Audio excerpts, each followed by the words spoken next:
Habs Nation. Have you ever felt the weight of history lift off a city's shoulders when a single player shatters a decades-long curse with a flick of his wrist? In the hyper-analytical pressure cooker ecosystem of the National Hockey League, some numbers transcend mere stats. They become corporate mandates etched in stone. 50 goals.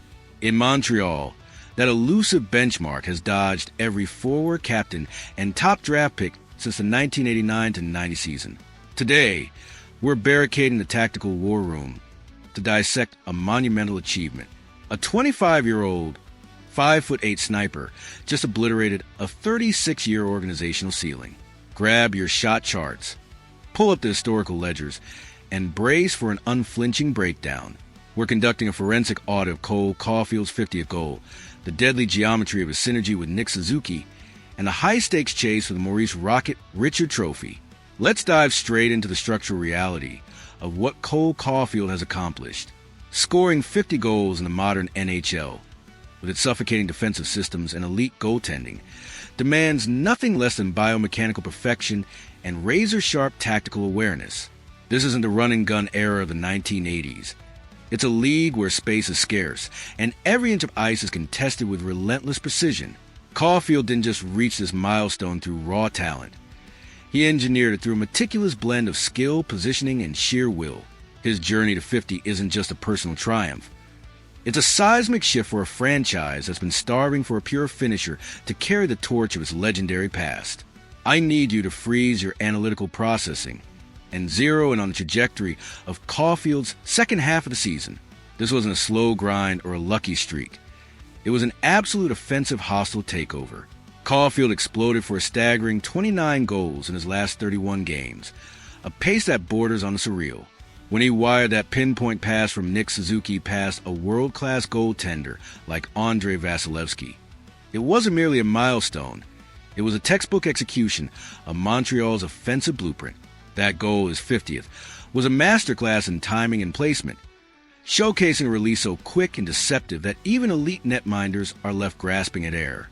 It's the kind of play that defines a sniper, the kind that sends a message to the league.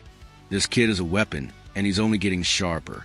With this achievement, Caufield joins an exclusive corporate boardroom of Canadiens legends: Maurice Richer, Guy Lafleur, Bernie Geoffrion, Steve Shutt, Pierre LaRouche, and Stéphane Richer. These are names etched into the very fabric of Montreal hockey, icons who've lifted the city to euphoric heights. For over 3 decades, the front office has scoured drafts, orchestrated trades, and signed free agents in a desperate quest to find a pure finisher capable of replicating this output. They've cycled through countless talents, each falling short of the 50-goal mark, each unable to break the curse that's haunted the franchise since Richer's last 50-goal season in 1989-90. Now, in Caufield, they finally unearthed the architectural cornerstone, a player who doesn't just score, but redefines what it means to be a goal scorer in the modern game for the storied organization.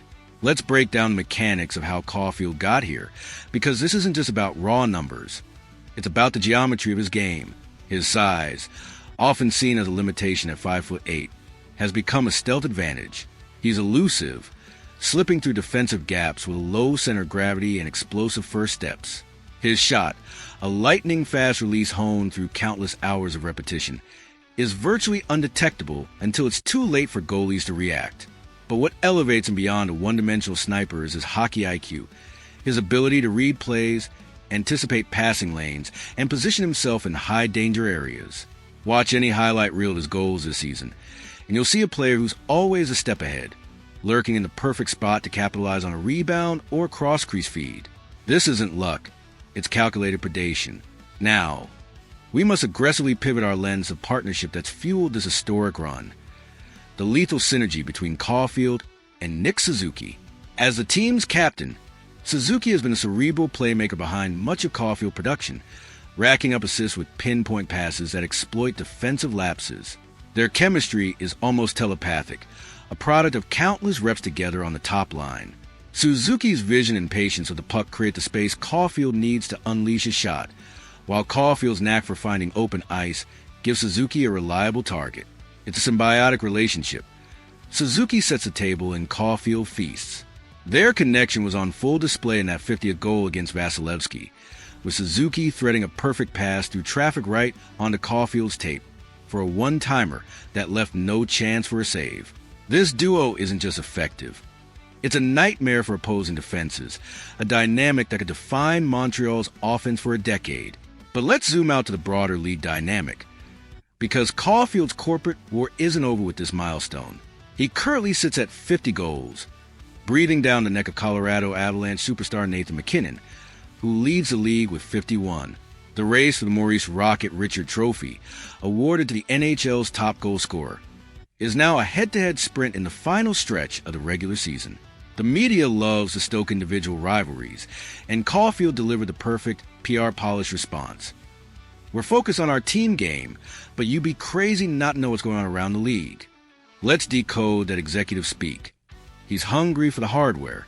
No Montreal Canadien has ever claimed the Rocket Richard Trophy since its inception in 1999, a trophy, ironically, donated to the NHL by the Canadiens organization itself in honor of their legendary goal scorer.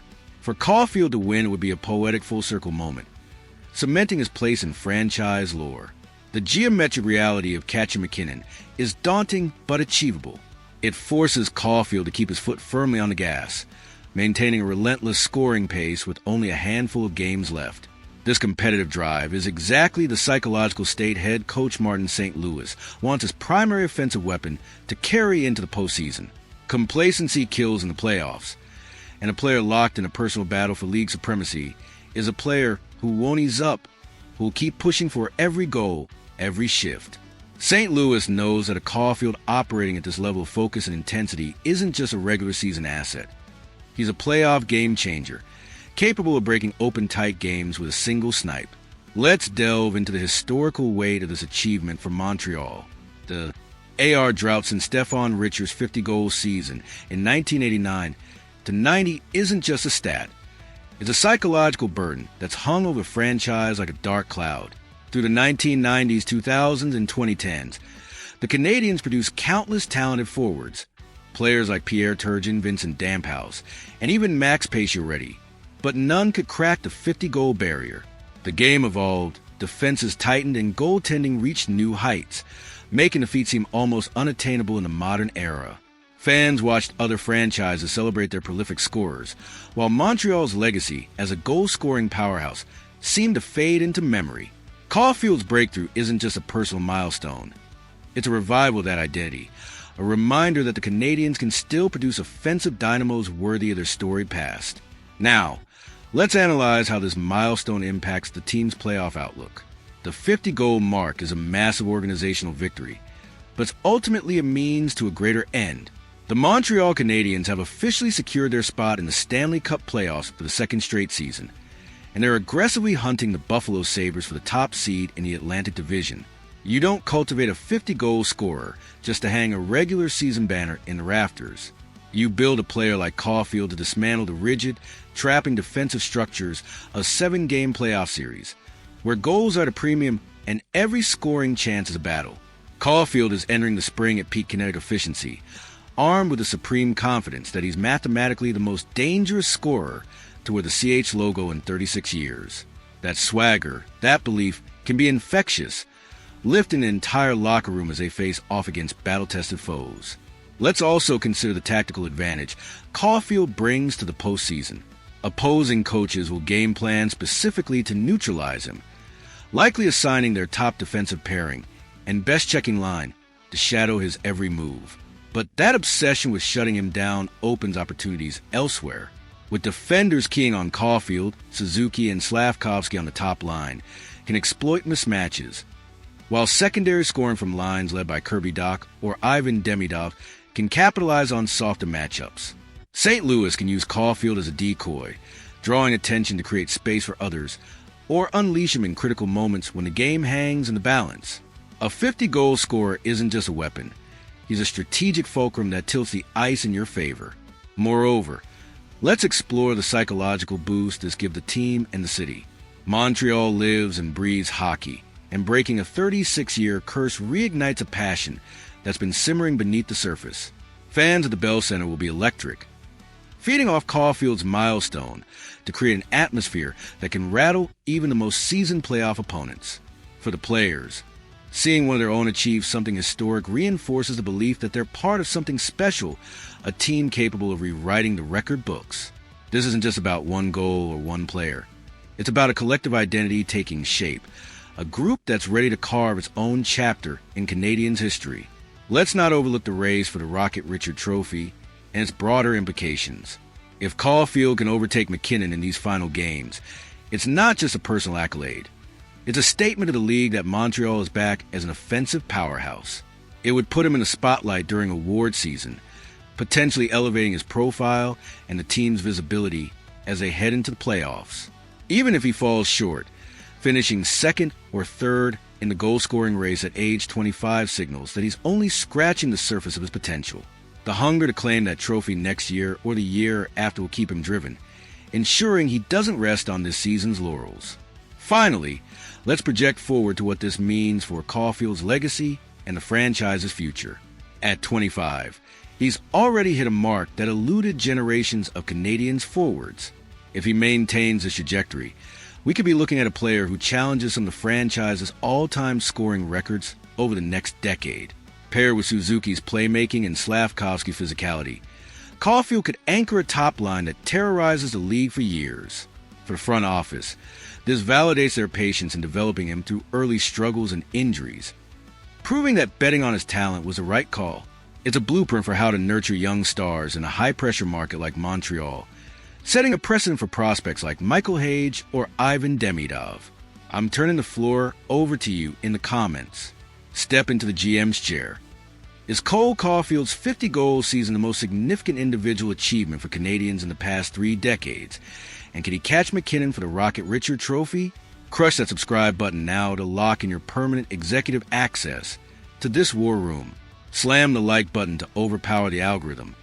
Keep your sights locked on the shot charts and stay fiercely tuned in for our next tactical breakdown.